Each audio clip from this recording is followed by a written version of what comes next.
The red light is on. What is up, everybody? Aaron the Dog back with a very, very special breakdown. It's the UFC breakdown, so it's always special, but I've got my number one man here, my number one Meni, the number one supporter of the podcast. I could say that without a doubt, pound for pound number one, unlike Hazamat is yet. But Meni of MMA Ideas, go ahead and without a doubt, if you have headphones, plug them in, Meni. Oh wait, I don't have no, yeah, just if you have the video up, mute the video. Echoing. It's something echoing. Oh wait. Do you have the video up? No, yeah, just if you have the video up, mute the video. Oh okay. Oh, okay. It's all good. There we go. All good. Just a little bit of a hitch there, but trust me, it happens. I have my phone unmuted half the time. But this is the UFC breakdown show here on Aaron the Dog. Lewis had some computer issues this week, so we're all good. We're all good with that. I've got plenty of people in my corner, and of course, Meni, can attest. I've been asking him to make his debut on this show for a while now. So thank you so much, Meni. If you're not familiar with MMA Ideas, I don't know where you're at on Instagram, but you're obviously not following. This guy has broken legit fight matchup news. I don't know about how or why, but Meni, how are you doing tonight? I'm good. Thank you for having me. I appreciate it. Thank you for the invite. Oh, of course. And how was a Hazmat fight in person? Yeah, I'll just get to that right away. Visceral. I was down at UFC 273. Very, very fortunate to be there. I've been to, I think, 10, 11, maybe 12 events. I'm not even sure at this point. It's a lot. They're all very special, all really important. I'd say that Hazmat fight is the best fight I've ever watched live, though. When Hazmat was announced as the fight, and we'll get to the fights very quickly after this, but when Hazmat was announced as the fight, that's when I bought my ticket from Washington, D.C. down to Jacksonville. Flights were impossible to coordinate, so I took a 16-hour train ride down to Jacksonville. From 3 p.m. to about 7 a.m., I arrived at the Jacksonville train station Saturday morning. So that's how much the Hazmat fight actually meant to me. And I didn't even tell really anybody about that because, it's just like, but yeah, the fight itself was incredible. All the fights afterwards, the other two title fights, to be honest, were kind of a blur. I was just sitting there kind of shook up after. Well, that was the same thing for me at 268. The whole night was a blur. I couldn't remember everything. It's amazing how much you forget when you go live. You forget so much. Pretty much everything. I go on Instagram after the event was over, and everyone's saying Gaethje's Chandler top 5 fight of all time. I'm like, what? I couldn't even remember the fight. I don't even remember the fight being that good. No, I know. Everybody was like, what was better live, Gaethje Chandler or Hazmat and Burns? For me, Hazmat Burns by a mile. Yeah. And it's just I mean, it really was just a win for MMA as a whole, that fight, because it's just there's no shortcuts except if you're in the heavyweight division maybe, and there's just nobody really there. Sure, you can kind of shortcut Ngannou or Gane style to the top, but in a division like 170, there's just no shortcut there. And as much as it would have been cool to see him just go in there and pick him up like Reese McKee and just slam him around like he's John Phillips, Gilbert Burns is not either one of those guys. And it's kind of refreshing that, you go through battles, you go through losses, you go through some, tough fights, and it makes you better. I mean, Hazmat after this fight, I'm really excited to see, honestly, more than ever. Yeah, it was great. Jan Aljo, I thought was a great fight. I actually really enjoyed that fight quite a bit. Just real quick on that fight, I know that for me, I just had live. I actually scored Aljo with a 10-8 for the second and third. So I'm a little more lenient with my 10-8s, but for me, Jan just did not take Aljo seriously. The odds makers didn't take Aljo seriously. Jan didn't take Aljo seriously. And I mean, giving up your back that way for 2 straight rounds for 6 minutes is pretty rough. And for me, yes, you need more damage. That's the criticism there, or whatever. But to be that dominant and then shut out your opponent, if your opponent does nothing and you're that dominant, it's a 10-8 for me. So a minimum of 1 10-8 round for me. And even if the first round was for Jan, I had it as a draw at worst for Aljo, but I actually had it for Aljo. So, and then Volkanovski, people are waking up that Volkanovski's good at fighting. Honestly, for me, the main event, I kind of missed a little bit because it was kind of like boring. It was a little bit boring. But, Justin telling me I need to buy a Teen Pop poster of Hazamat for the wall behind me already. You're right. I'm on the look. I'm looking on Etsy every day. I have a question for you. Aaron. Yes. Do you think Hazamat's gas tank is suspect, or do you think he just happened to gas himself out? Going all out in those. That's definitely it's amazing coming out of the fight, because going into the fight, even the question of Hazamat gassing over Burns, I laughed at, and I was like, no, like I don't know. 5 rounds. I think that most people, if not, I bet live betting, if that was a 5-round fight going into the 4th, like it's finished or something. Burns is the favorite, I think, going in. Yeah. So I think Hazamat would have gotten finished in that fight. And so now I don't know. Now it's like very quickly all of a sudden, how hard is it to get to 170? Blah blah blah, all these other things. I mean, it's just amazing how quickly, if you put him against Covington for 5 rounds, I'm pretty worried about that. Man, and I don't think that's. I do not think that's what Hazamat will do next. Yeah. I think he'll fight someone else for 5 rounds next, which is kind of amazing to me. But yeah, either way, great event.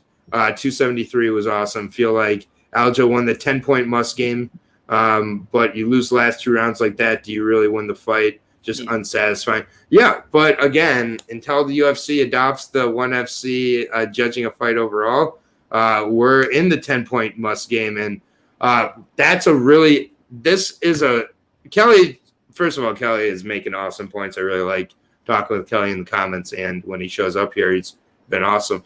But this point, hold on to this point for the main event, because we are in the 10-point must game, and I do think that that changes a 5-round fight like we have in the main event a little bit if it goes to those later rounds. Just real quick preview that this is not previewing my pick. Belal is way better at winning rounds than Luque is. Luque is better at finishing. Luque is better at but Belal is better at doing the things you need to do to win those rounds and get that. He's not going to make the crowd crazy if he wins, but he could win, and we could kind of be in one of those spots where, the guy who won the fight is Luque, but the guy who won the 10-point game is Belal. So it's an intriguing fight. I mean, it's the sport aspect of it. It's not just, whoever dominates here. But let's go ahead and get into the breakdown here. Shout out to Meni. If you're not following MMA Ideas, I don't know what you're doing, but please do so. It's the best page on Instagram, and I do mean that. Appreciate you making the time, man. Yeah, no problem. Thank you. Yeah, it's going to be a good card here. We got 14 fights. Only, I think, one pretty short notice fight. Lazez versus Lussa. Yeah, Lussa, and that's a fight that I'm pretty aware of just because of I'm a big fan of Lussa, so I was excited to see him get it. Jack Della Medina on a Dana White Contender Series. Yep, exactly. Yep, on the Contender Series, but we'll get to that in a minute. We're starting in the bantamweight division with a fight between Haley Alatang, the Chinese fighter, and Kevin Croom. Definitely know that our boy Josh loves Kevin Croom, Glory MMA representative, making his bantamweight debut. That's not something you love to see at 35 years old and nearly 35 years old and 35 fights into your career. But Kevin Croom, let's be honest, It's been a tough little start to his UFC career. He's technically 0-2-1.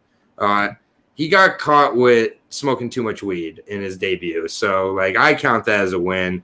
Had the quick power guillotine of maybe the biggest busted prospect I can remember in a while in Roosevelt Roberts, who came into the UFC as I just remember being so excited about him. And, man, he just completely fizzled. But, yeah, 34 years old, 2 straight losses technically for Kevin Croom. Coming to Alex Caceres and then Brian Kelleher. The Brian Kelleher one's pretty relevant to me because he's going to be in a similar fight here with a guy who's undersized, is going to come in blitzing with, kind of the hooks and the overall boxing and everything like that. But for me, I don't really trust either one of these guys all that much. Haley Alatang had the fight of the night with Danir Batjuri.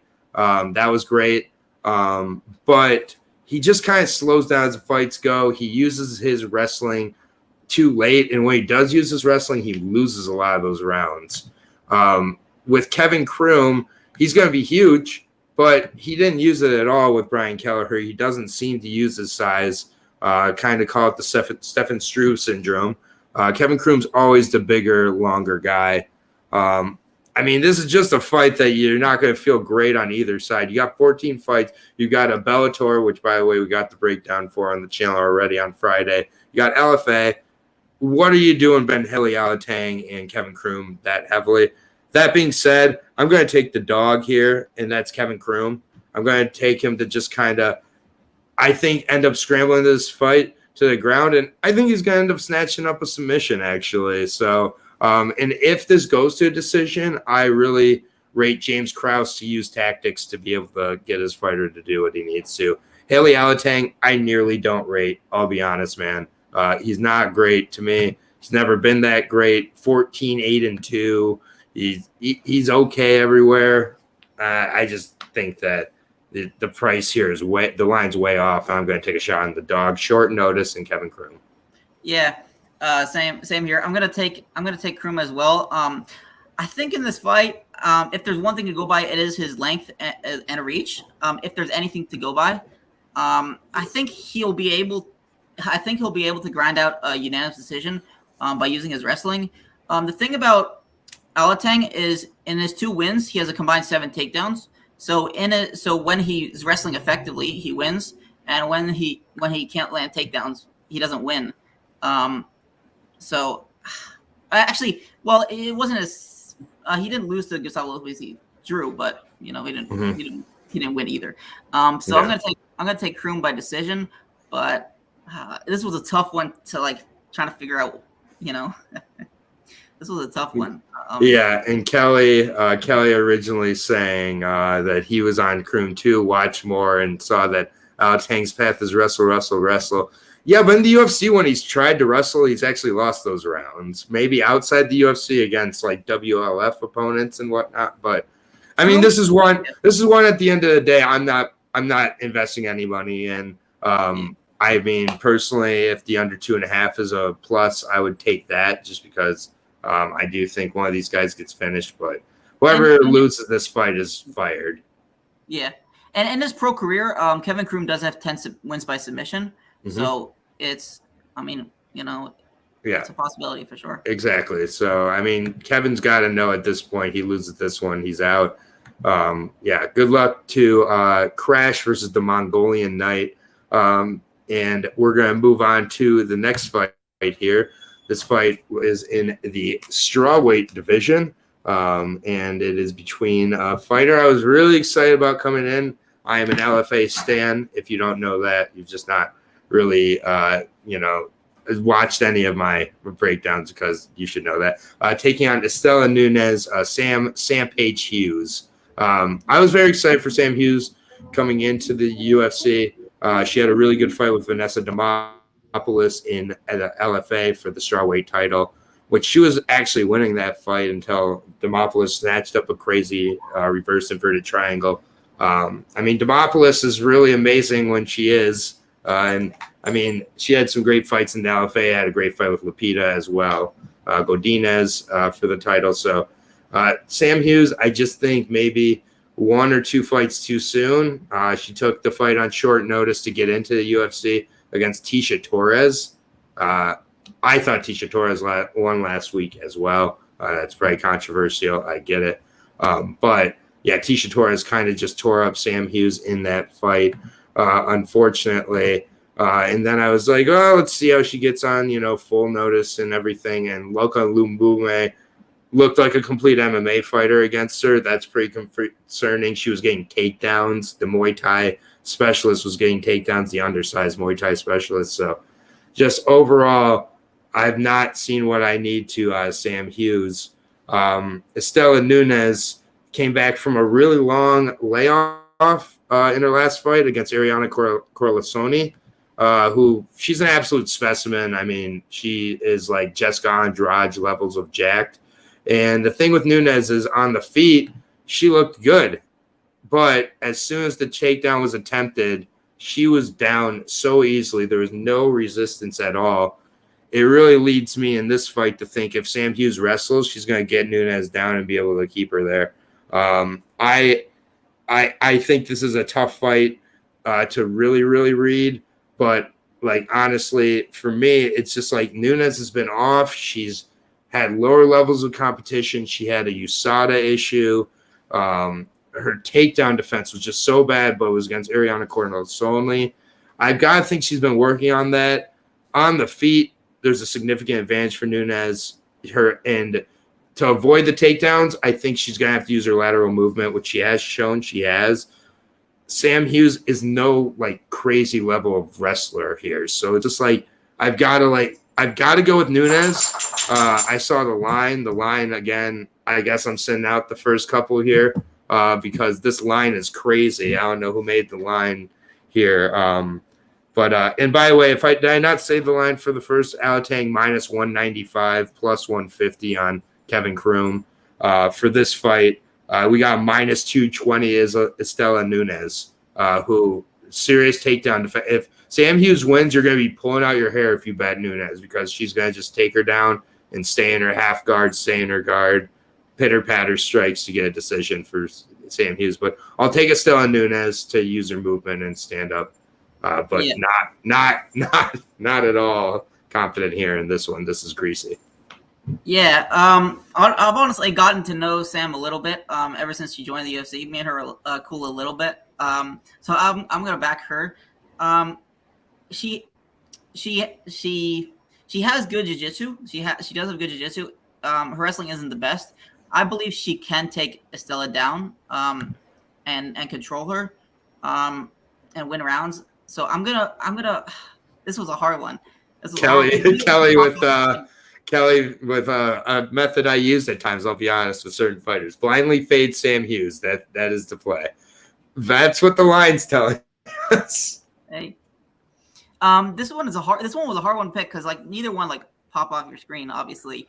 But I'm gonna go Sam Hughes. But it's tough. But I got her by decision. You got Sam Hughes in this fight, and then just catching up on the comments real quick. Glove Touch saying Lemos Andrade card is going to be a painful one. I disagree. There's no such thing as a painful card. The painful cards are the ones that aren't happening.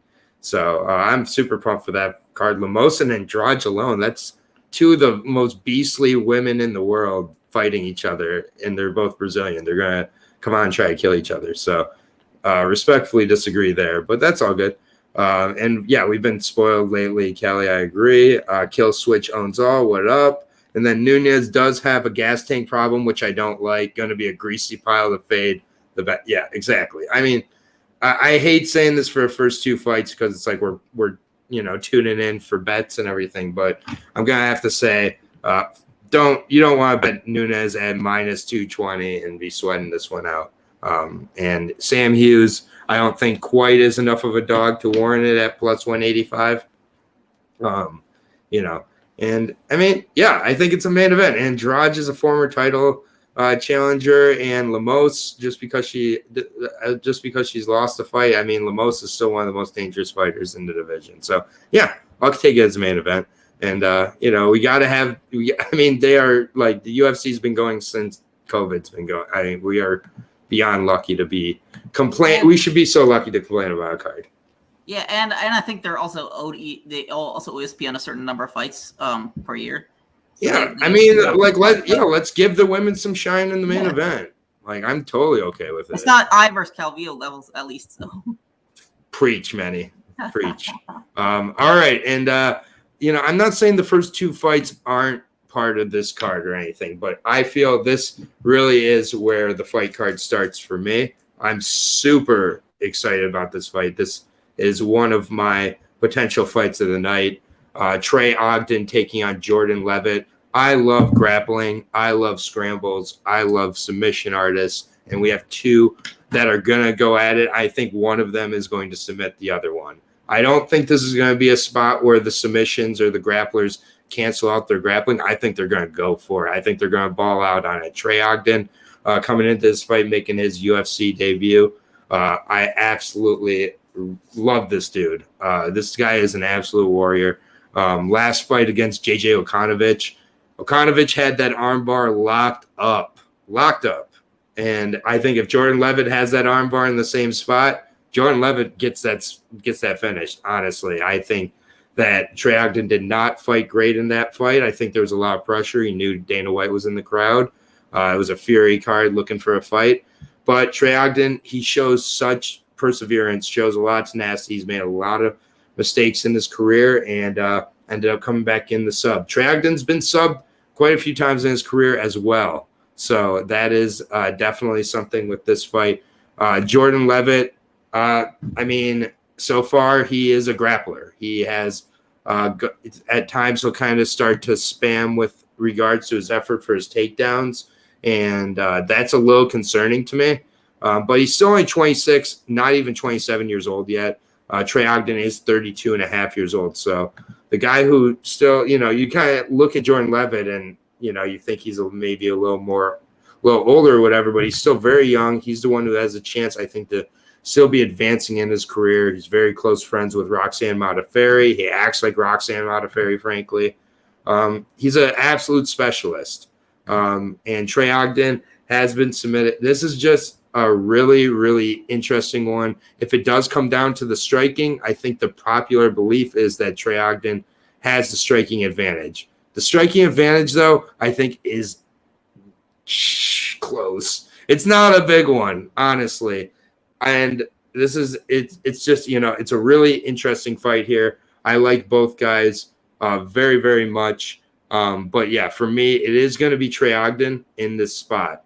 I think that it's just a matter of with Levitt, I think that he might be the one who's a little more willing to work from his back, while I think Ogden, when he gets to his back, is going to be working to get the fight back to where he's at top or on the feet where he can strike. So, for me, it is super, super close. The line is proper for this one. I was so afraid I was going to see a minus 200 for Ogden because I feel like people are kind of off Jordan Levitt just because, he had the exciting kind of fights and then the Claudio Puelles performance kind of cooled people.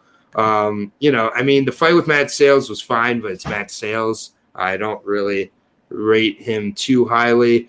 And I love Trey Ogden in this spot, though. I think that with how they match up, if the grappling does cancel out, if I'm wrong and there's not scrambles at all, I think Trey Ogden has an advantage and gets the decision win.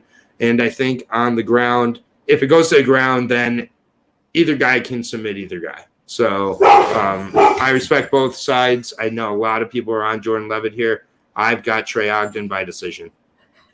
I got Trey Ogden by decision, actually. Also, I got this was a super fun fight. Watching tape on this, it was actually really fun. Watching Trey Ogden, he does have good power. He does have good power. He probably has the striking advantage over Levitt. Both guys are really, really good grapplers. Ogden is actually fantastic at scrambling and reversing submissions. Watching his and looking for a fight and all the other promotions. Yep. He was in. I forgot the exact name of the promotion, but Levitt also is super athletic, crafty jiu-jitsu. He's like a human rubber. I think he's called the human rubber band or something. you know, man, I think it's gonna be a grappling heavy fight. Both scrambles and exchanges, and I got Ogden by unanimous decision. Nice. Yeah, It's a good I one. wouldn't be surprised about a submission either, late submission either, but I got Ogden by decision. Yeah. I mean, between the two of these guys and their 24 wins, we have 17 submissions. Sheesh. Like, that is just insane. So excited to see this one. Trey Ogden, line is closing on him a little bit now, minus 120. I love that price on him. I think that is properly priced. I think that is where the line should stay. And even underdog on Jordan Levitt, I understand both sides completely here, but we're both on Trey Ogden, and we like the decision, but the submission wouldn't surprise either one of us either. Trey Ogden will have this reach advantage as well, so that's definitely relevant on the feet. Next fight here is one that kind of confuses me with the placement on the card for sure. It's a guy who we got to see at 268 who really, I think, deserves credit for truly making 268 what it was. He kicked off the card literally with the spinning wheel kick in the second round of Jean Vellante to retire him. Thank you, Lord. Chris Barnett. Aaron, I was on my phone, like, because I thought I wouldn't go to decision or something, and then you didn't even see it. Yeah, I remember you telling. I'm like, oh my god, and then I see, I was like, what just happened? Like, what just happened?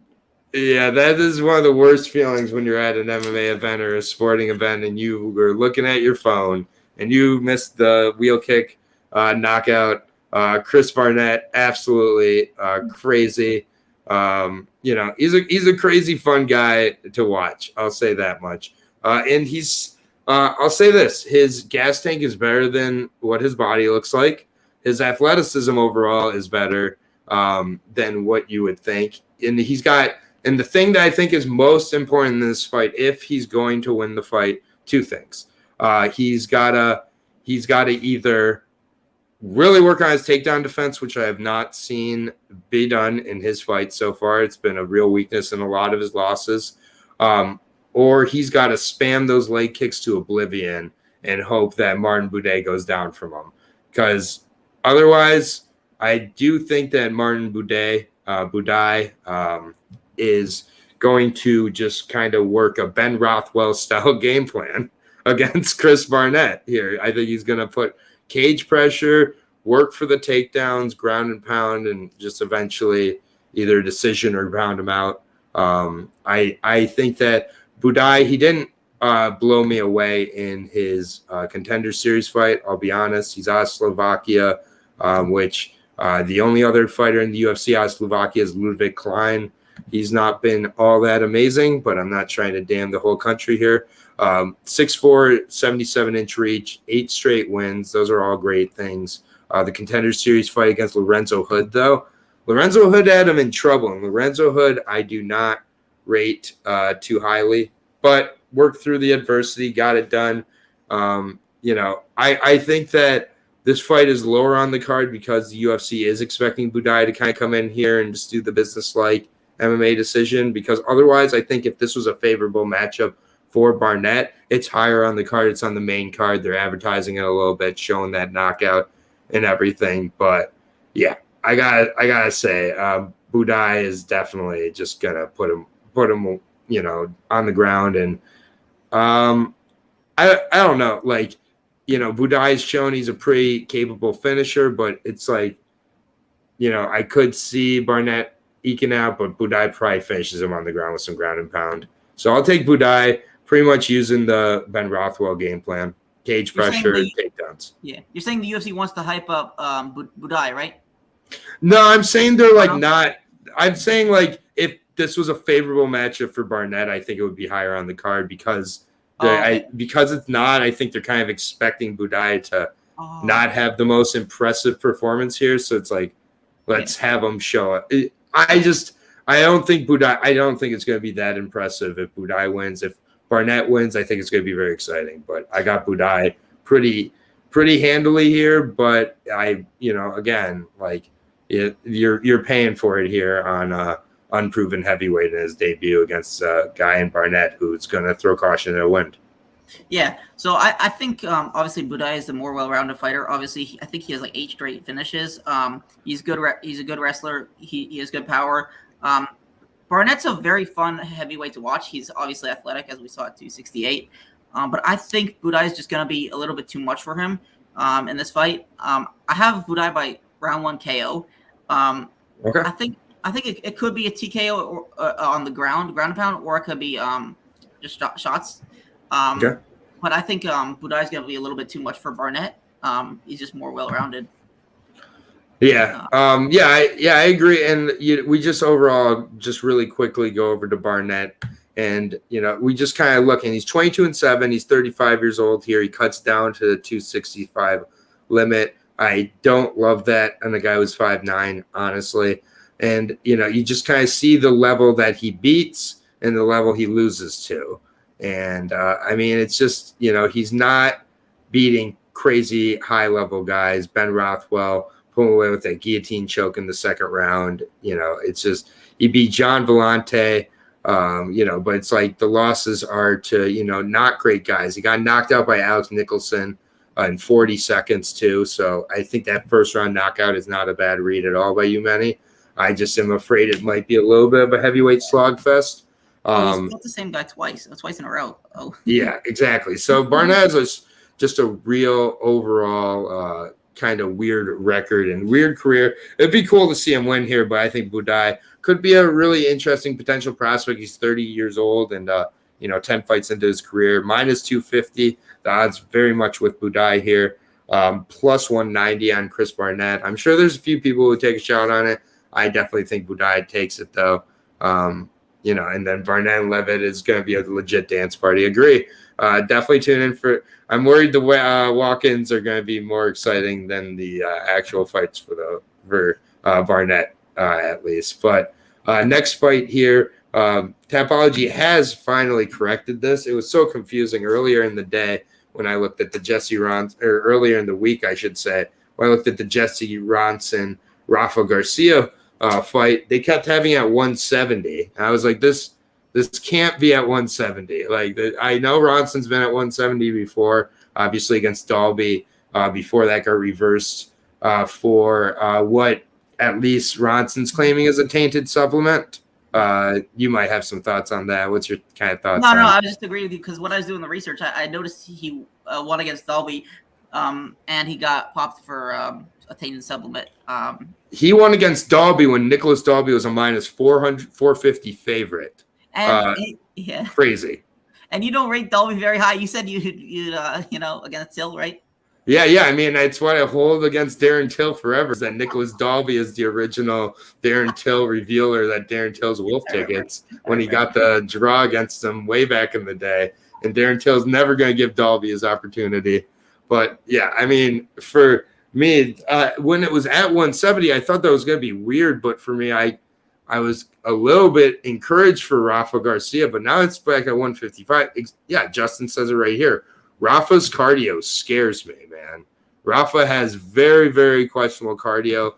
And Rafa kind of does like 3 things. He does an overhand right, takedown defense, or takedowns, and, that's kind of it. And then he slows down as the fights go. All right. Have a good training session, Glove Touch. Thanks for stopping by.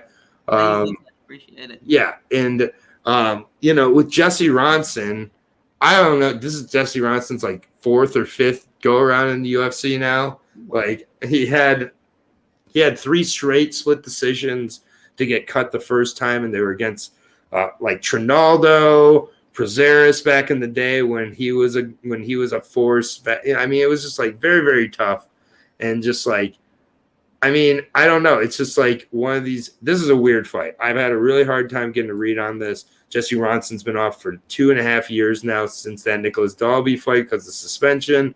He's coming back at 155. I think that Ronson's the better pure striker. Rafa Garcia can use his wrestling and has the power advantage. Ronson has shocked me before. I mean, this is just one of these fights where I I just don't know how Ronson's going to look, honestly.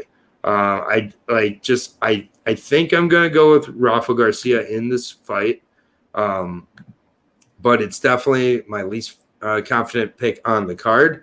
I think that I have no idea how Jesse is really going to look. He is 36 years old now, coming back here. He's going to have the slight reach advantage. He does get taken down at times, and I think if Rafa uses the wrestling, my just fear is, can he put it together for 15 minutes? It's close. I see some people going with Ronson. I don't think Rafa will win this one. Ronson is legit. He'll be the stronger fighter. He's hungry as fuck. Yeah, I mean, the hunger thing, I think they're all hungry, so I don't really know about that. And Rafa, to me, we've kind of been sold the bill of goods on him so far that I haven't seen. He did win his last fight back in November. It was against Natan Levy. Natan Levy won the third round, and I do know some fighters did have it for Natan. And that Natan was making his debut here. Ronson's going to fight a similar style, but be much smarter here. I can definitely see the route for Ronson here. I'm gonna go with Rafa Garcia. Not super confident in this one. I think he uses his wrestling to get the decision, but I'm nervous. Yeah, this is definitely a weird fight. Obviously Garcia's good on the ground. He landed 7 of 12 takedowns first by guy Natan Levy. He's 1-2 in the UFC. I think he also is fighting for his job, arguably fighting for his job, which is also something to look at here. Jesse Ronson, he hasn't fought since 2020. Obviously, he fought Nicholas Dalby, that got overturned. He does have a wealth of experience. He's 21-10. I mean, he's somewhat well-rounded. He has 10 knockouts, 7 submissions. So it's definitely a close fight.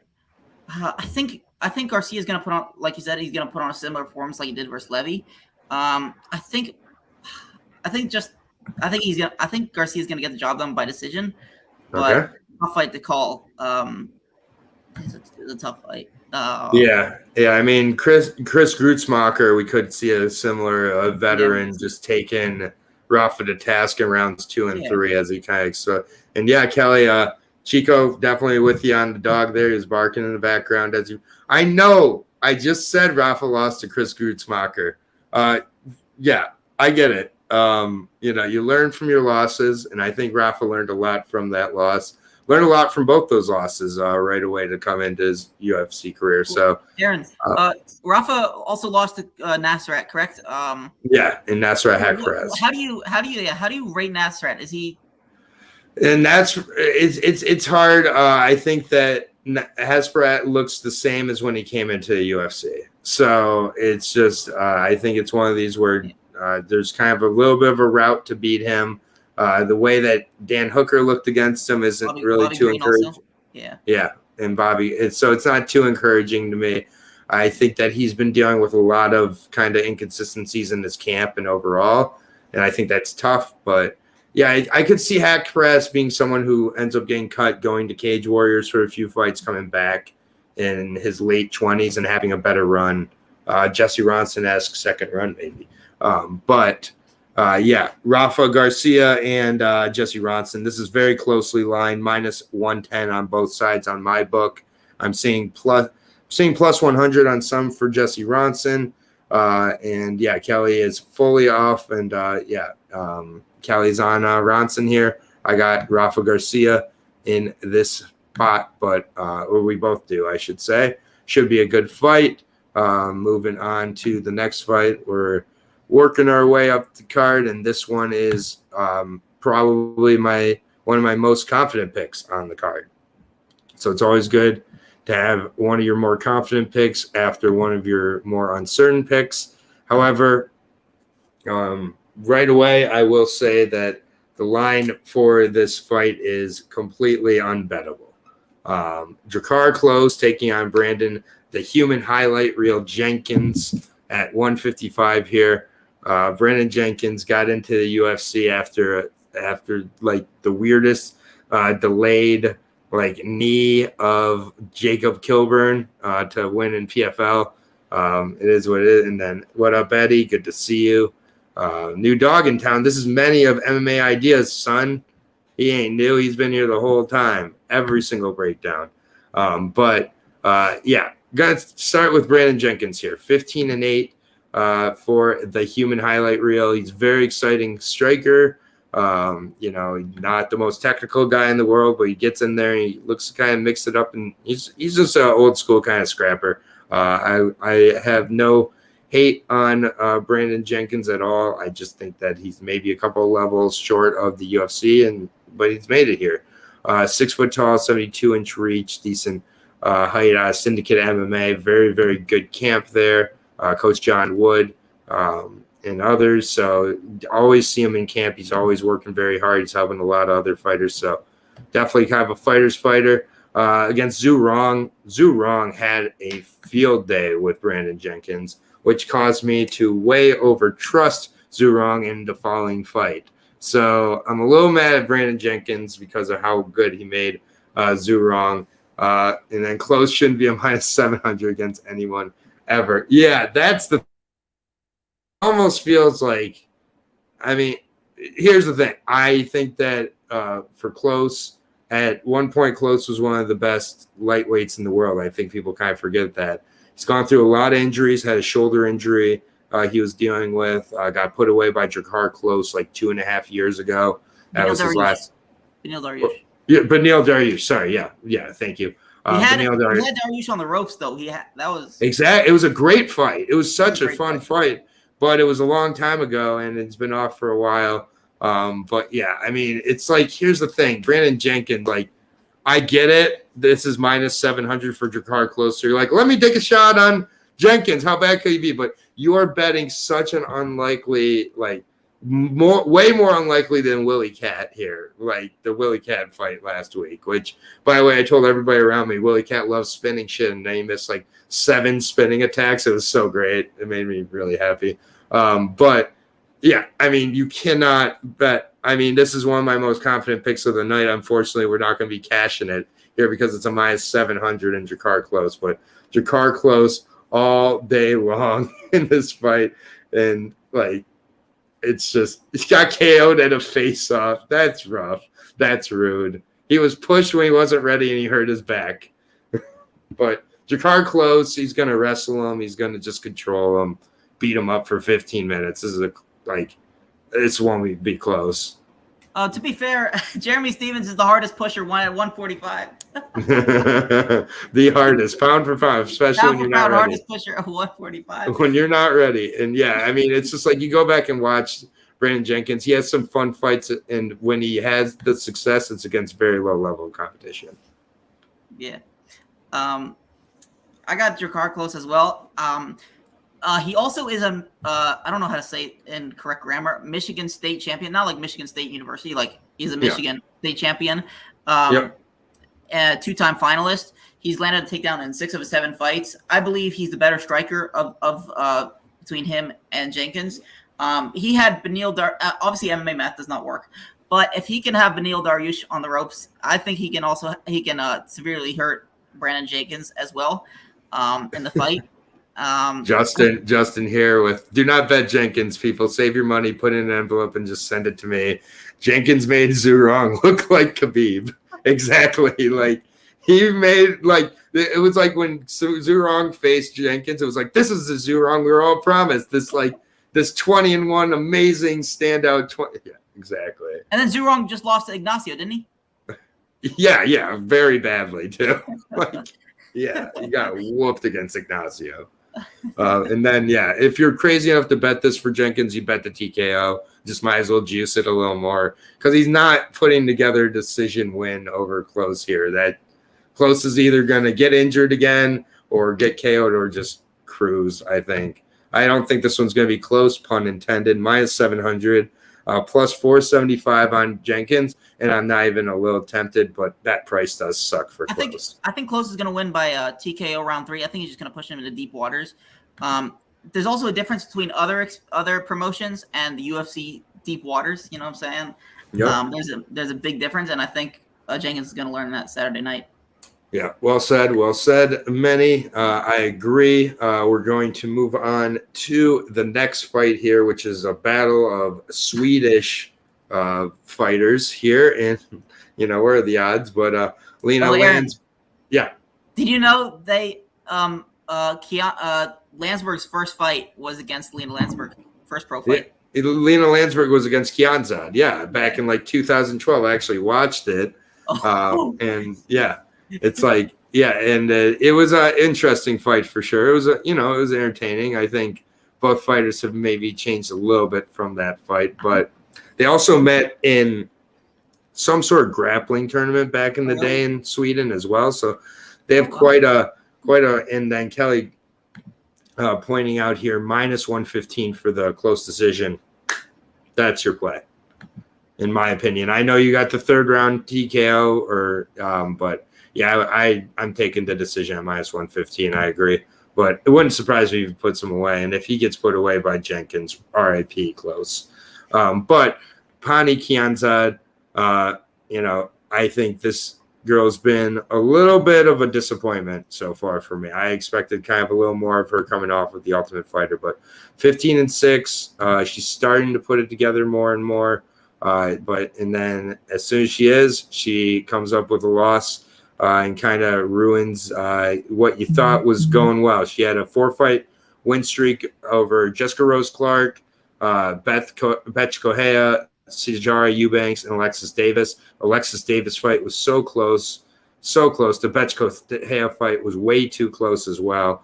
Jessica Rose Clark, I don't rate that highly. I think most people rate her highly for things outside of fighting. And then the Vila fight, really bad. And then the Pennington fight, she just got dismantled in. It was really pretty disappointing for me. And just with Kianzad, I mean, plain and simple here with Lena Landsberg, she should win this fight. She's better everywhere. She's younger. She hits harder and everything like that. Landsberg is just going to find a way, I think, to make this dirty and scruff it up. And I've just seen Pani allow that to happen often. The reason I'm going to fade that here is because Pani has experience competing against Lena several times here. So I think she is going to is going to have a little more confidence to avoid falling into the pitfalls of her opponent's game plans. But Betch Correa, that was a fight where Pani was supposed to cruise, put away Betch Correa, and retire Betch Correa in that fight. And then all of a sudden, Betch kept it close. And I remember it was a very nerve-wracking decision, very close. Alexis Davis, that was very close as well. Like, she keeps fights closer than they should be. But that being said, Lena Landsberg, I don't rate that highly, to be honest. 10-5 for the Elbow Queen. Her nickname is my favorite part of her game, to be honest. She's 40 years old now. She's a woman. She's 40. She lost her last fight out back in 2020, January of 2020, so nearly 2019. She's been off for a long time. Lost to Sarah McMahon, fellow older woman. I mean, Sarah McMahon came back, and Sarah McMahon looked great. I don't think Lena Landsberg is that level of athlete. I don't think she's that type of you're not that guy, pal. You're not that guy.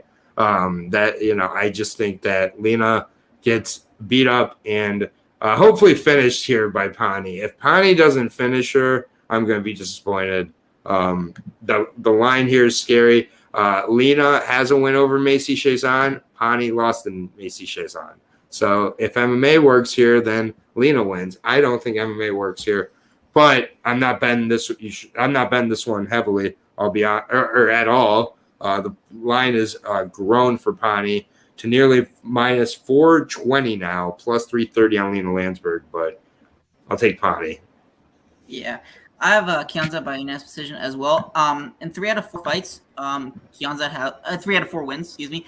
She's outstruck her opponent, and Landsberg has been outstruck in 5 out of 7 fights. Landsberg has lost to the elite competition.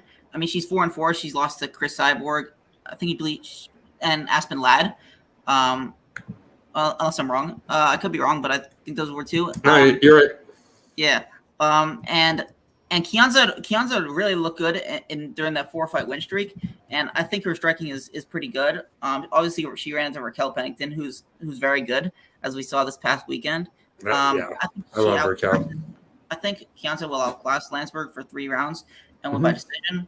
I maybe a late finish, but I see a decision. That's it. But Panty is Panty decision is -200. We've got enough. I mean, I don't want to say this is a stake fight, but if you're making a stake during this fight, I'm not going to call you crazy because you probably got 15 minutes and we're not going to be able to bet it. I mean, there's just nothing to bet here. The -200 decision on Pani, that's rough. During her 4-fight win streak.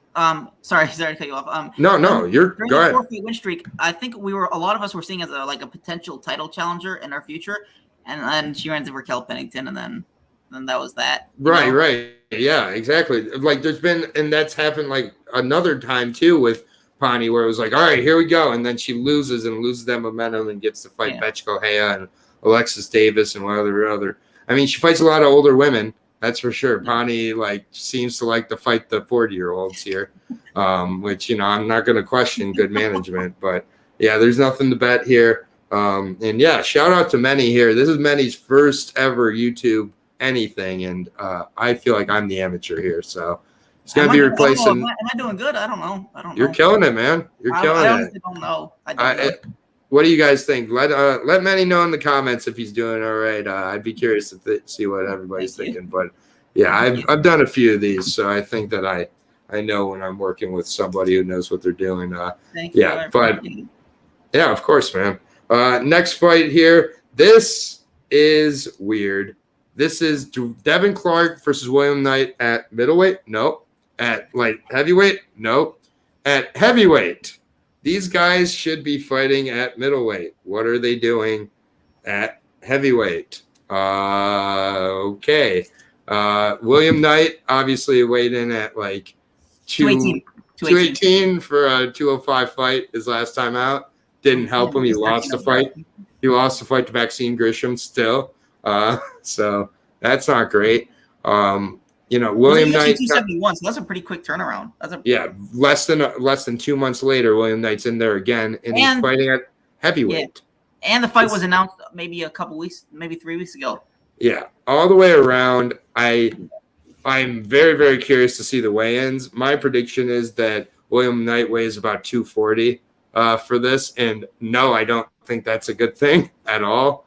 I just think this is short notice. The blueprint is out there with William Knight. You can back him up and start to exploit the takedowns. And what else is Devin Clark going to do but spam takedowns and leg kicks? That's all he's going to do on William Knight. He's going to leg kick him until he takes him down.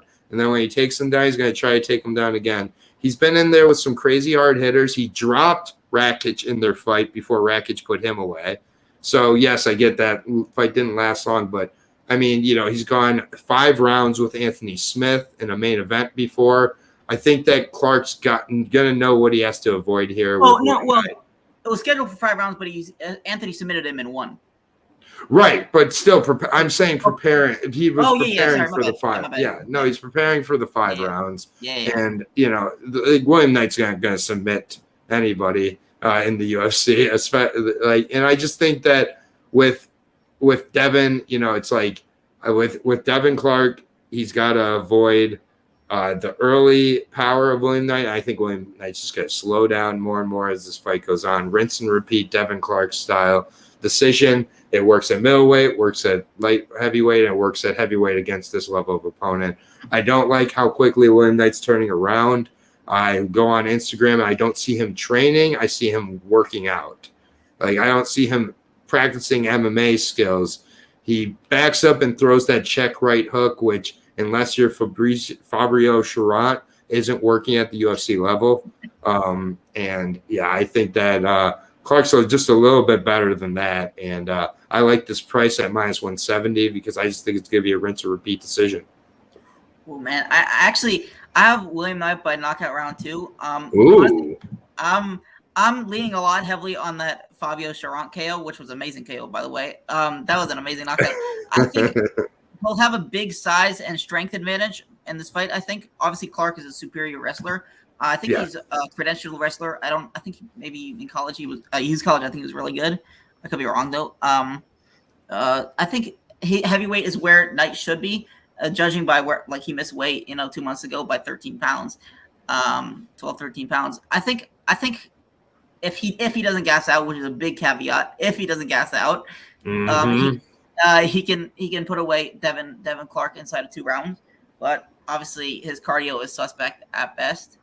But I got Knight. Is this our first disagreement on the card? No, we disagreed on. I think we disagreed on Hughes too. You took Sam Hughes? Yeah, I took Sam Hughes. Yeah, but okay, so you got William Knight and Sam Hughes as your outliers. Can you explain the finish only line and if it's a good bet for William Knight? If you're betting William Knight by finish, I would hedge it with the Clark decision so you can kind of guarantee yourself somewhat for profit. But yeah. That's probably a good idea. I'm not a betting expert at all, so But I mean, William Knight at plus 150, minus 170 on Clark. I like this spot for Clark myself. That's a good price for Clark. Yeah, that's a good price. Yeah, I will say that William Knight does have the experience of the two of these at the heavyweight division. He has fought Tefon Nchukwu off of the UFC at there and 5'9" heavyweight. We got 2 straight 5'9" heavyweights, so we got Chris Barnett too at 5'9" in heavyweight Trace. And by the way, Trace, shout out to Trace, one of the newer followers of the channel here, but I've been talking to him quite a bit. But yeah, this one should be messy. I got Devin Clark. I'm surprised. I was really expecting you to go there. So William Knight by TKO for you there. You got the exciting pick there. Your two disagreements are Sam Hughes and William Knight. So, I mean, this fight has, everybody from, Lena Landsberg to Devin Clark, who I might have just been saying Dwight Clark. So I apologize if I was saying Dwight Clark. I meant Devin Clark. But going to move on to the next fight. This is the short notice replacement fight here. And it is at 170. It's a really good short notice replacement, in my opinion, to a fight that was going to be really good in it of itself. I love Zaleski dos Santos. He is legit one of my favorite fighters in the UFC, to be honest with you. And so it was really a bummer to see him pull out of the fight with Munir Lazzez. But I like Ange Lusa quite a bit. I will say full disclosure right away that with Lusa on the Contender Series against Jack Della, I took Ange Lusa in that fight. He is regular training partner at Sanford MMA. You see him in a ton of working with a ton of different fighters. He's one of Kamaru Usman's favorite fighters. Ange did just fight at ex-MMA, which sometimes, so I have kind of differing thoughts on that. I think with a guy like Ange Luce, I think he does cut quite a bit of weight and get quite a bit bigger in between fights. So I think for him, he was willing to take these 2 fights in between to kind of not allow his body to get way out of line here. So I'm actually kind of okay with it here for Ange. He was in there with a former UFC component and John Doomsday Howard. Went to a decision with him and beat him the way that he kind of beat John Doomsday, forcing the wrestling, forcing the takedowns. And I was fine with that. Lusa, he's got good stand-up. He's got a great chin and everything like that. And, it's just I've liked what I've seen. This is a tough spot for him against Munir Lazzez. I'll be honest, though. Munir Lazzez does do a good job of keeping a pretty high pace and, mixing up well himself. With Lusa, I do see him kind of repeating a lot of his techniques at times. And with Jack Della, that ended up losing him all 3 rounds. But Munir Lazzez, he's out of Tunisia. He's 34 and a half years old. He's 10-2. So, Lusa does have the youth on his advantage here. He's 28 years old. Appreciate it. I don't know this, not able to say this name, but appreciate it. Mr. D, this is a great stream. Thank you, D. But D. yeah, appreciated Double D. But yeah, Munir Lazzez, I've liked what I've seen for the most part. He's a very good distance striker, composes himself well.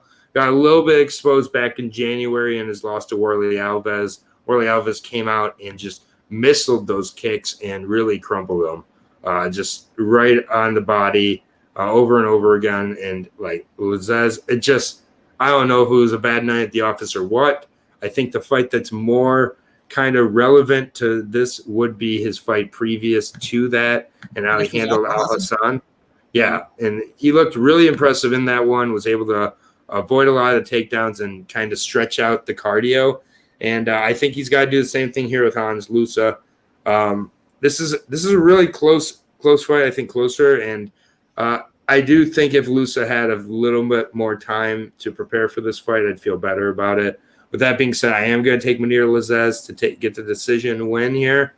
I think he's just going to be able to kind of stretch on, kind of similar to Abdul.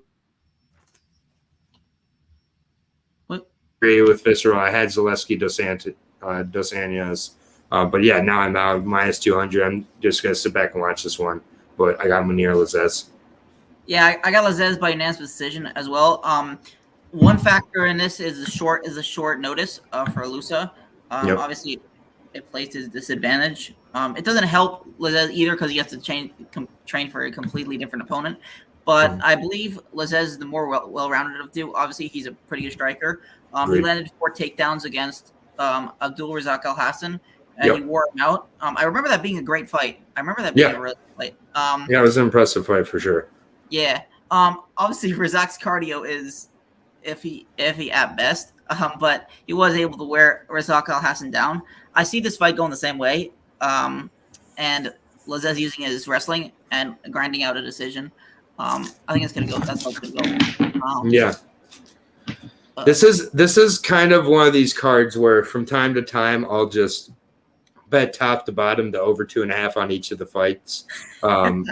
This is one where I see about 8 to 9 decisions by the end of the night. Especially like the steak fights, right? Especially like the steak fights. Yeah, exactly. I just, I do really think, and man, Double D just pouring on 2 of the best MMA. I am not an influencer, sir, but yeah, MMA idea sure is. I'm not. But I'm not. I'm just here to talk fights with my friends and hopefully help everybody make some money. But shout out to everybody. We got a really solid watch going here. Double-digit viewers, always appreciated, and going at a little bit of a different time here. So yeah, luckily you're not missing a good basketball game. It's like a 26-point game right now. Unfortunately, the Charlotte Hornets are going to be eliminated. My boy Miles Bridges.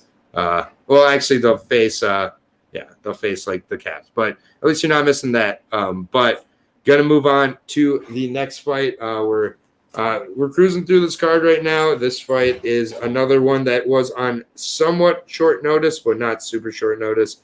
TJ Laramie had a terrible UFC debut on very short notice after his Contender Series fight, which his Contender Series fight, he made Daniel Swain quit on the stool. It was actually a pretty impressive performance there. Was it when he got submitted by Derek Minner and like inside of a round? Yeah, exactly. That was exactly. And getting submitted by Derek Minner, just never a great look. Got submitted inside of 1 minute by Derek Minner. TJ Laramie just basically came right in and, just put his head right into the guillotine position, got guillotine strangled by Minner. It was a really bad performance by a guy in TJ Laramie who I've been following since his first fight in TKO. I watched his pro debut. Him and his brother, Tony Laramie, I've followed quite a bit with Canada. Both undersized, but kind of just absolute bruisers. They come in and they throw absolute bombs. They're always the shorter guy. And I'm not really sure what happened in that fight. I think it was quite a brain fart. Now going against Pat Sabatini. Pat Sabatini, 3-0 start to his UFC career here. He's looked really, really good so far. The Tristan Connolly fight I was impressed with. Got to see that live. Tristan Connolly is no slouch at all. Jamal Emmers dropped dropped Pat Sabatini and decided to play the leg lock game with him, and then Pat ends up putting Jamal Emmers out for over a year probably by the time he comes back from that injury. But Jamal Emmers was putting it on him before that for sure. I think that TJ Laramie is definitely somebody who is better than his UFC debut.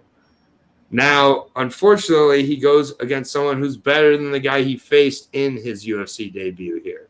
It's really tough break here for TJ Laramie. I wanted to find a way to convince myself to take him because I really like him, and I do think he's going to have success in the UFC. I just think that he's going to be starting 0-2 here because Pat Sabatini is on a roll right now. He's so sharp. Training with Sean Brady, training with over in Philadelphia, former CFFC champion. Took his time to get to the UFC for sure here. And it's just you've got a 24-year-old smaller featherweight here in TJ Laramie. He's going to have to get on the inside and catch Pat Sabatini and put him away. And I just think Pat Sabatini is on another level right now. He's cruising really well. He's going to get this fight to where he needs to, and Pat Sabatini cruises to a submission win at some point. TJ Laramie goes 0-2, unfortunately, for me here. But it's interestingly enough, 16 fights versus 19 fights. TJ Laramie has been incredibly active since starting his career. But I just don't think he has enough here to give it to Pat. I like Pat quite a bit. Yeah, for me, this was honestly one of the easiest fights for me to do because I saw his last fight against Tucker Lutz. I believe it was on the same card as the Sean Brady versus Chiesa. Yep. If I'm not mistaken, November 20th. Yep. And that performance with Tucker Lutz was absolutely smothering. He dominated for him all 3 rounds. Mm-hmm. That was a sensational performance. And I see this fight going the exact same way. I think he's going to dominate TJ Laramie for all 3 rounds and win by decision. Wasn't Laramie supposed to fight Bagdasarian at 268? Yeah. And then Pat Sabatini was supposed to fight. I think Laramie would have got destroyed by Melsick. I don't think that would have been good. I mean, they really seem to want to be putting Laramie through the ringer so far. Yeah. I like Laramie. I like both Laramies here, man. Maybe TJ just has to go to PFL or Bellator to be treated right eventually. Maybe it's not the UFC where he has his success, but Pat Sabatini, I think we're both on him here. I am quite pleased that the odds are not at Drakkar Close levels either, minus 450. Yes, that's steep, but I think that's a very parlayable piece here. And I also like Pat Sabatini for the submission as well. Plus 340 on Laramie. I'm not taking a shot on it, unfortunately. And then, Visceral Fight Bananas. That's the YouTube channel.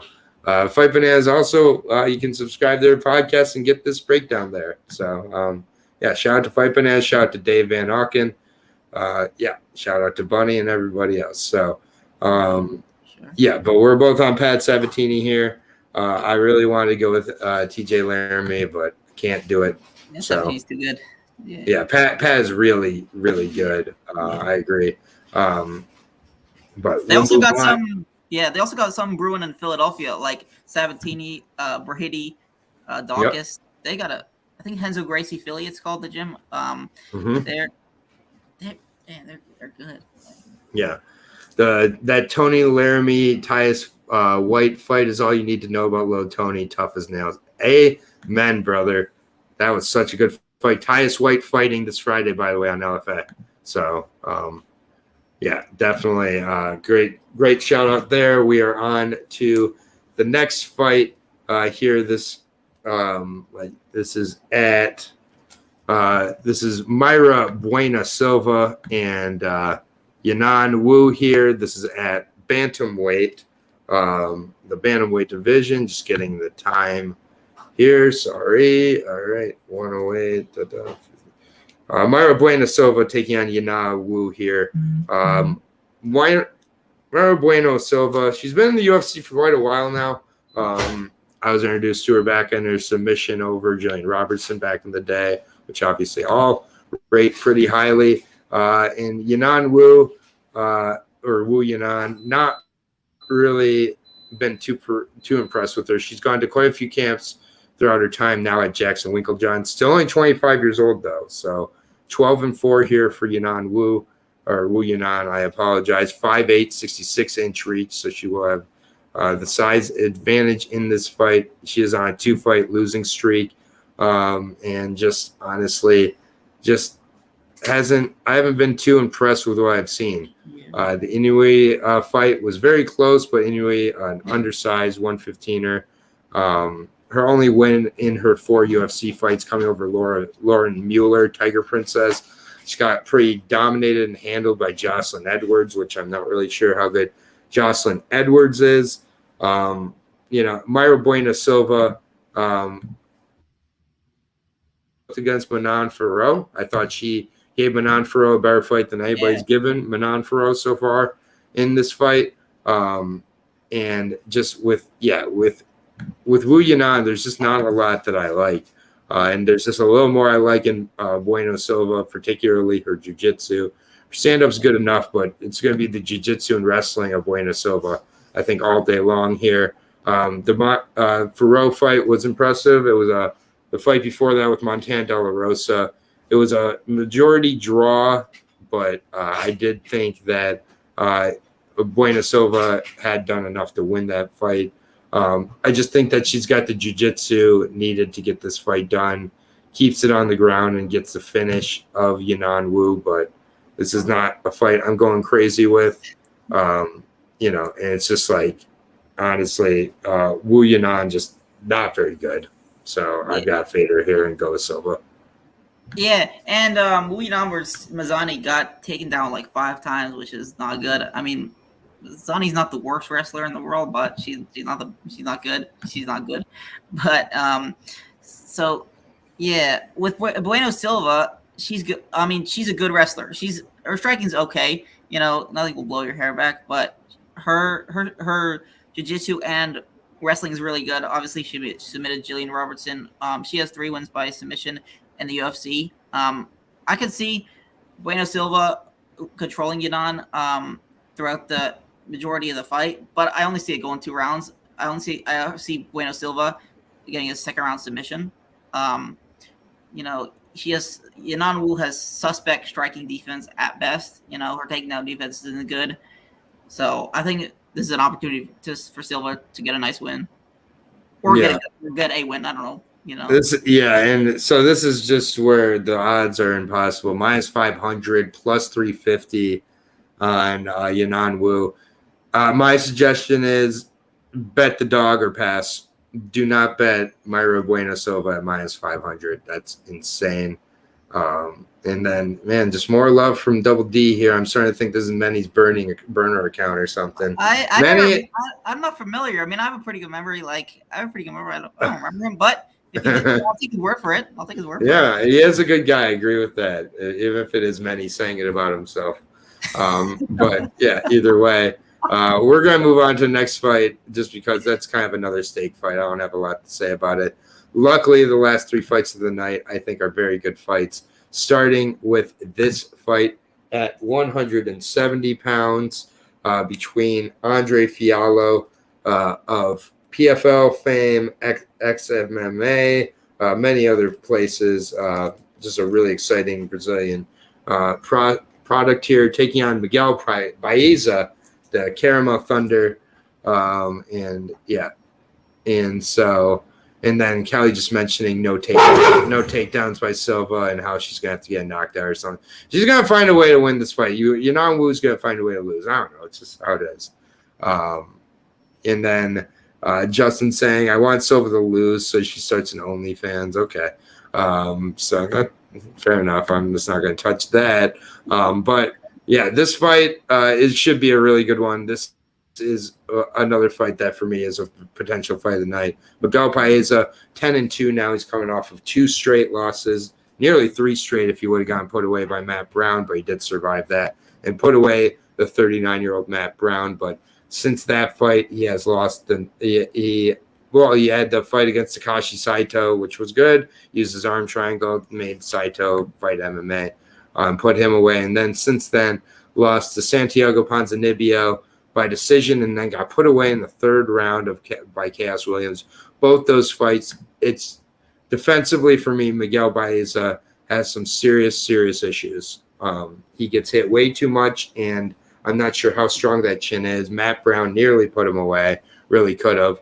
And then, Ponzinibbio, the best Ponzinibbio's looked in 5 years and should have put him away. And then Chaos Williams put him away in the third round. I've not loved what I've seen out of Baeza lately. He got away with a lot of bad habits early on. Beat Victor Reina on the Contender Series. Victor Reina showed in his second Contender Series fight how bad he was.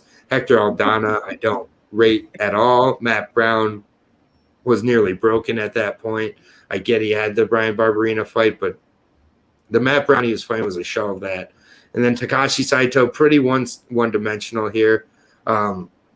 Was supposed to fight Diego Lima. Diego Lima decided to just retire out of nowhere. I like Andre Fiallo in his offense in this fight quite a bit. Both guys have really good offense, though, and not great defense. So really either guy could put the other one out. This one's not going 15 minutes, in my opinion. One of these guys is going to sleep. And for me, I'm going to take the dog and Andre Fiallo to get it done. If one of these guys is to implement the wrestling, it would be Andre Fiallo as well. When I saw Andre Fiallo as the dog, it feels like a trap here because I think a lot of people are on the dog here, Andre Fiallo, and add me to that list at plus 150. I love the price, and I like him to get the TKO win over Miguel Baeza. Yeah, this fight could be fight of the night. This fight's a banger. This fight's amazing. Just style matchup. It's very fan friendly. I think Fiallo win by TKO round 2. I think it took something away from that Ponzinibbio fight. It took something away from Baeza. Mentally, how wars affect certain fighters. I think we may be seeing that a little bit with Baeza. He also got knocked out by Chaos Williams. Granted, Chaos Williams is really good. He has really good power. I think it's the Matt Brown fight that really got him doubting himself. Or Matt Brown. That too. He got away with it, but then he didn't learn anything, and he keeps getting hit so much in his fights. And Fiallo had a great fight with Michel Pereira at UFC 270. That was a great fight. I think Fiallo will win by TKO round 2. I think his offense will be too much. But this is a really good fight. It could go either way. Do you remember when Baeza was on that winning streak? People thought he could be the next big thing in the welterweight division. He trained at Sanford. Colby was hyping him up. And fight game's cruel. And this is not by no means an easy fight for either guy. I think it's very, very dangerous. And Fiallo TKO is at plus 335. I think I would take a shot on that for sure. Fiallo has faced some very good levels of opponents and beat a lot of those opponents as well. And Fiallo is still only 28 years old here. I think that's another thing that's really surprising. He's the younger guy in this fight, yet has, I think, more experience against a higher level, even though Baez has been in the UFC a little longer. So very unusual fight, but I love the TKO price of plus 335 as well. I think that's certainly live. And now we're on to the co-main event, which they're trying to inject some life into the 185 division by putting this fight, I think, where it is, because Caio Borralho taking on Godsi, the easiest fight of the night to pronounce, Omar Gatsiev here in the co-main event at 185 here. I think this is going to be a really, really good fight. Very interested to see how this one goes. Caio made a very impressive showing on his 2 Dana White Contender Series fights, stepped up in weight for the second one, take out Jamie Murray. I just thought that was really impressive. It showed how, showed how confident he was.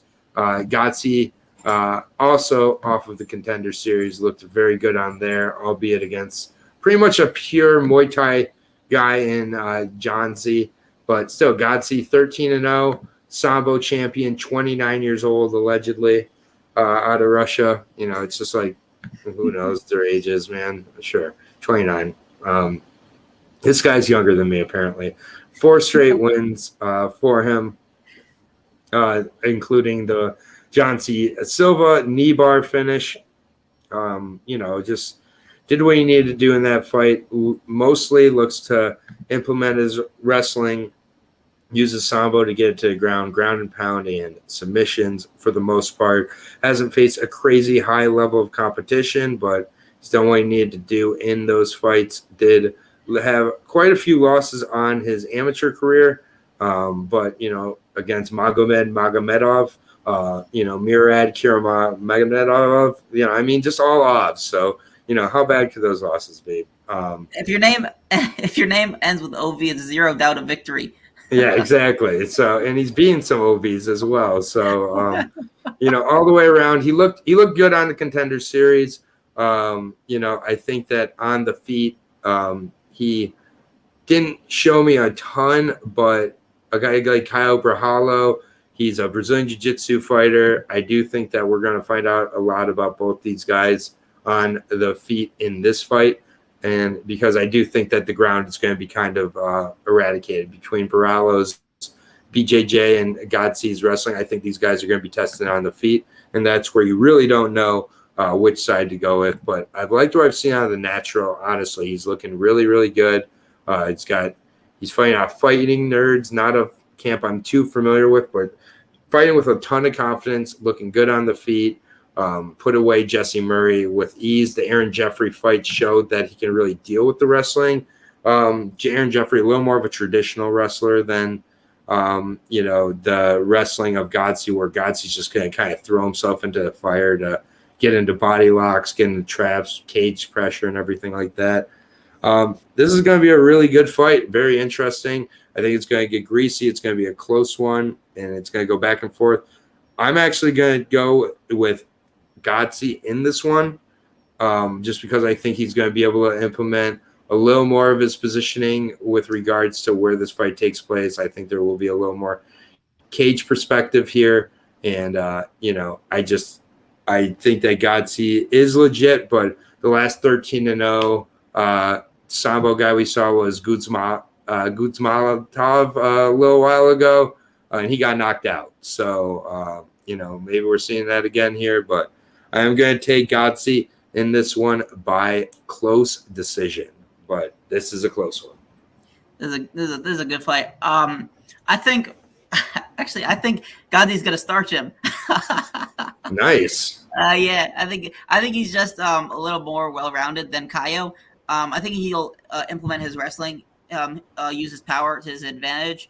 Both are very powerful, like we saw in the Contender Series. But I have Godsey by TKO round 1. Originally, I wrote down knockout, but I think I'll switch to TKO since I think he'll be able to implement his wrestling. And I think he's going to get the job done in this fight. But it's close. I mean, Caio looked good on the second version of the Dana White Contender Series, his second chance. Yeah. But he looked really good. But the guy who's facing was terrible. Jamie Murray is not good, but still, I mean, he made him look like that. Oh, yeah. And then, Visceral saying Godsey for him as well. Are you surprised? Yeah, but I mean, they need life in the 185 division at the same point. True. So, true. I mean, it's like if one of these guys really wins impressively, all of a sudden you have a really interesting. Yeah. Aaron, you eating chalk where you a chalk eat? Didn't know you goes to kindergarten. I'm kidding. Hey, man, I got to pick who I got to pick. Kyle pulled out 2 fights and had an opportunity to get Stolfus and another Justin. Kyle, yeah. So, yeah, I mean, it should be a good one here. Kyle is taking the fight on short notice of the 2 as well. But should be a good one here. Excited for that one. But I got Godsey here, close favorite at -125. I love the price, plus 105 on Caio. Moving on to the main event of the evening, Vicente Luque versus Belal Muhammad, part dos here. The first fight happened almost so long ago, it's hard to even mention it. I think both these fighters have grown quite a bit since then. but Luque did win that first fight inside, I believe, 3 minutes by I think. KO. Yeah, I think this fight you can check on Tabology. I think this fight happened at UFC 205. Yep. That was I think that was last time Conor won a lightweight fight. I think Yeah, it that was against Eddie Alvarez. Against Eddie Alvarez. Yeah. Yep. But it's been a while. Yeah. I mean, so first off, right off the bat, I love Vicente Luque. I don't know anybody who doesn't love Vicente Luque. This dude is just pure MMA. He's a baller. He's a finisher. He's violent. Yeah. So talented. So many performance of the night bonuses as well. 21-7-1. He's gone through the fire and lost at points. And Belal Muhammad, remember the name. 20-3. I remember when he came in against Alan Joban and got a little beat up in that fight. I was like, this guy, who knows what he's going to do. He's ended up turning around and having an incredibly effective career. John Fitch-esque wrestling style to him at points. Not the most exciting, but wins over Randy Brown, Jordan Mean, Tim Means, chance for encounter. Okay.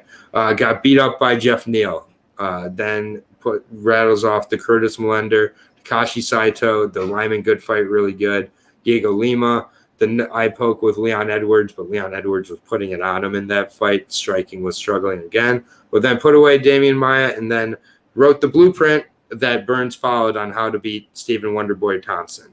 So I will give, Belal this. He really knows what he is at this point. He's a grappler first, wrestler, and then will use kind of a boxy striking style here at times. But there's a certain type of fighter that beats Belal Muhammad, and it's a high-level striker with good takedown defense. Vicente Luque is a high-level striker with good takedown defense, excellent jiu-jitsu as well if it gets down there. For me, this is Vicente Luque all day. It's been Vicente Luque all day since this fight started. So I will say my pick is Vicente Luque, third-round TKO. However, my pick is Vicente Luque TKO round 3 also. I love it. However, Belal Muhammad, I mentioned it earlier. Belal Muhammad is good at stealing rounds. He's good at winning rounds. He's good at knowing what he needs to do to win rounds. And Luque, he does take a lot of damage. He could possibly slow down at times. The other part for me with Luque is I would love to see the Darce. I'd love to see a Darce at the end of this fight, and I do think he could do it. I do think that Belal might put his head into those kind of positions. Yeah, and I could see it happening. I really could. So, that's the thing here. The Luque plus 900 submission, I don't think is a bad spot. I'm seeing someone mention that here. But for me, Belal would have to make this a boozer-snoozer type of fight to win it. And that's just, I don't think Luque is allowing that to happen. I think Luque puts it on him with the striking, wears him down, and puts him with the TKO in round number 3. Yeah, that was perfect analysis. That's exactly what I think. Luque is a better striker, has better jiu-jitsu. Belal has a chance if he uses grappling, and he's got to be extremely careful of the jiu-jitsu off his back. Michael Chiesa learned the hard way. Exactly. Woodley learned the hard way as well. 2 straight Darces. That's his only way for Belal to win, and even then he's got to be careful. But he's not outstriking Luque on the feet. He's not going to win a jiu-jitsu match with him. You know what I'm saying? And he's not. You got to out-grapple him. That's his only chance. Luque around 3, definitely. Yeah, I mean, this is one that I made my choice. Then I did my tape and I started to really see how Belal, last couple fights, I'll be one of them against Damian Maia. So I really don't take that too serious in 2021. And then, I mean, just look at how Luque looked in, with Chiesa. I do think that submission prop of plus 900 is very worthy as well. Yeah. If I could say though, I will credit Belal with this. Some fights in the past few fights he has changed his style a bit because he got into a back and forth fight with Lyman Good, and then he was a pressure fighter against Lima, and then he was able to defend takedowns, what he needed to do against Maia to win, and then he grappled Wonder Boy, so he's able to adapt a little bit to what he needs to do to win. I think I noticed that a little bit, in his fights. Yeah, but if he's willing to strike with Luque, but Luque will if put he's him willing away. to strike, he's not winning. He's not winning. Yeah, Straight and so up. he's gonna have to kind of stay. He has to grapple. And then I don't know what this means. Prime time 99. Alex Stein predicted Luque to win. Just saying, I don't know what that is. Well, Aaron, did you see what Belal said at media day today? What is he calling out Hasman? I assume. He said Hamzat beats everyone in the division except for him. Okay. I mean, he's almost correct on that statement. I mean, you gotta love that Belal believes in himself. If there's nothing, if not that, I do think that Belal fought Wonderboy appears at the right time. I get hindsight's 2020, but the Wonderboy that I was touting that was going to beat Kamaru Usman and everything is not here anymore.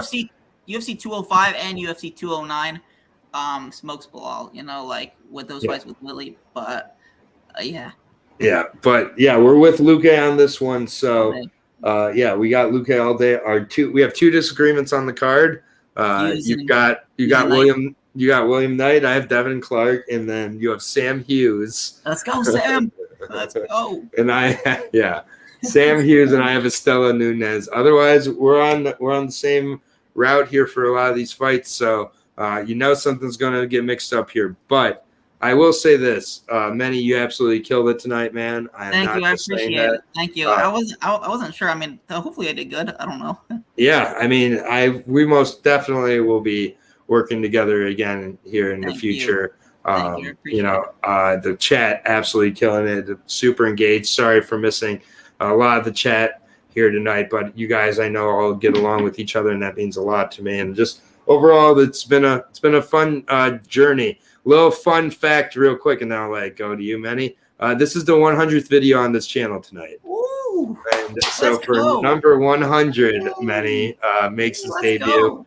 We obviously we missed you, Lewis. Lewis is sleeping right now over in England since it's 2 a.m. over there right now. But he's having some computer issues, and just overall life is catching up with him a little bit right now. So send Lewis Norton MMA some love if you can. But he'll be back. But we're only growing here with the team here. We've got some really great people that I get to work with, and that's why my analysis is able to be what it is. So shout out to Lucque, Logs, shout out to Norton MMA, shout out to Boston Comments, Bunny, shout out to Meni of MMA Ideas. All of you guys are a huge part of the channel.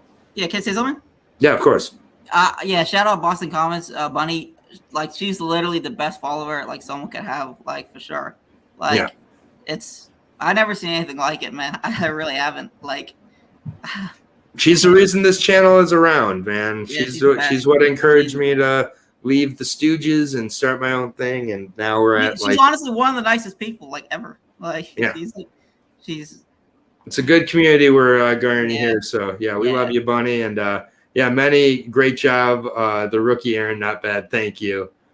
Thanks, Justin. I did my best to keep up here, but I mean, I'll be honest. I've done this with a lot of people, and you could have fooled me. I think that you've been doing breakdowns behind my back, so we'll have to talk about that off air. But I don't know. I just went off the cuff. I mean, I wrote down some notes. I just went off the cuff what I think. I wasn't able to watch so much tape though, because I kind of had a little bit of a busy few days.